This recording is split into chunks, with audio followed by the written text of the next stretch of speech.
Sim racing, you probably heard of that before. It's the tool that racers such as Max Verstappen are using to improve their racing. But it's not just the professionals, it's the amateurs and even the weekend driving enjoyers who are using sim racing to improve their driving skills. So what is a simulator? A machine that gives a one-to-one emulation of an environment, aka a machine that provides real-life inputs. And in the entire world, the only simulators that give a one-to-one real-world experience is planes and cars. In order to fly a major jet, such as a Boeing 747 or an Airbus A320, just for example, you have to go through simulator training. The FAA says that a pilot can only accredit 50 of the 1,500 hours of flight training required to get their ATP license. Meaning you could spend up to 50 hours on a sim in order to fly a Boeing 747. And that's not a small Cessna, that's a big boy plane that could carry hundreds of people at a time. So that really begs the question, at least in my mind, why do people hate sim racing? Now, to say that everyone hates sim racing would be ignorant. In fact, the sim racing industry is growing at an annual compound growth rate of 13.9%, which is actually insane. So people are buying sims at an exponential rate, but why do some people still think that sims don't work? It's probably because they've had a bad experience on a sim and say it doesn't translate to an actual car. But just to let you know, secret between you and I, you can't just plug a few cords in, bolt some things onto, whatever, call it a day, and have a good sim racing experience. It takes hours to tweak your simulator to your liking and to make it feel realistic. So, does it translate to an actual car? Well, let's look at 3 prime examples. I say 3 prime examples because there are probably hundreds of examples, but let's look at 3 prime ones. Obviously, we can take a look at Jan Mattenborough,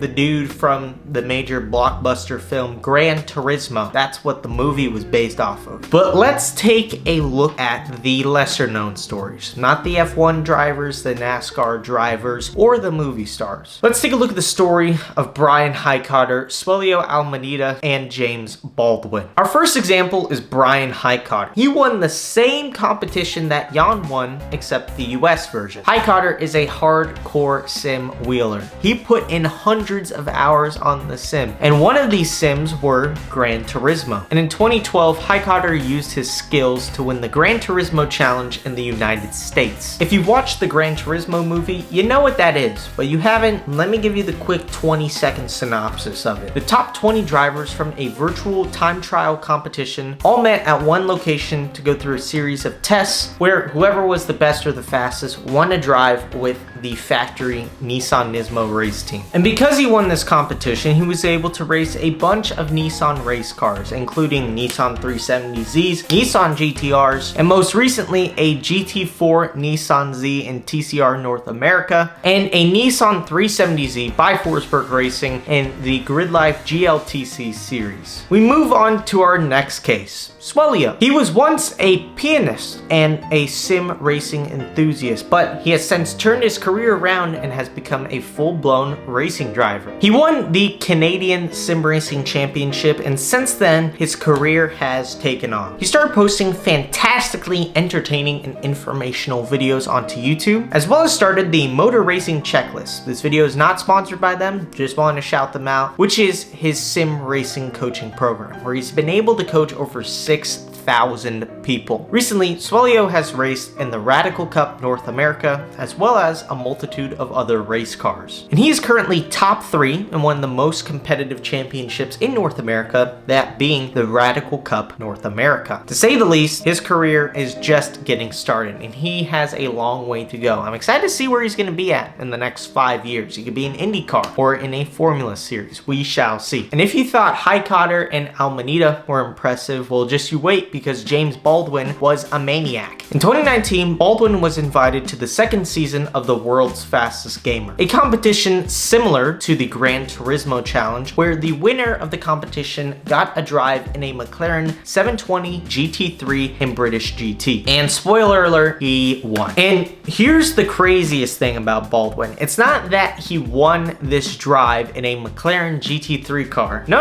It's that in his first race, he won. He won on debut. The accomplished sim racer drove his 720 GT3 to a win on his debut race, something only a handful of drivers in any motorsport series is able to do, which is absolutely mind-blowing. So you've heard the story of Brian Highcotter, Swelio Almanita, and now James Baldwin. So if you could come to your own conclusions, sim racing does translate into real life. But sim racing doesn't have to be used to that extreme. You don't have to be a car enthusiast trying to pursue a career in Porsche Cup racing. Sim racers from all types of traditional circuit racing, such as Formula racing, GT car racing, spec Miata, oval racing, dirt car racing, even drifting and rally, are using sims. And it's not to become future world champions, but to improve their skills in not only the off season, but even the normal season to get better in their car. And this is without spending hundreds, thousands, or even tens of thousands of dollars a day at the track.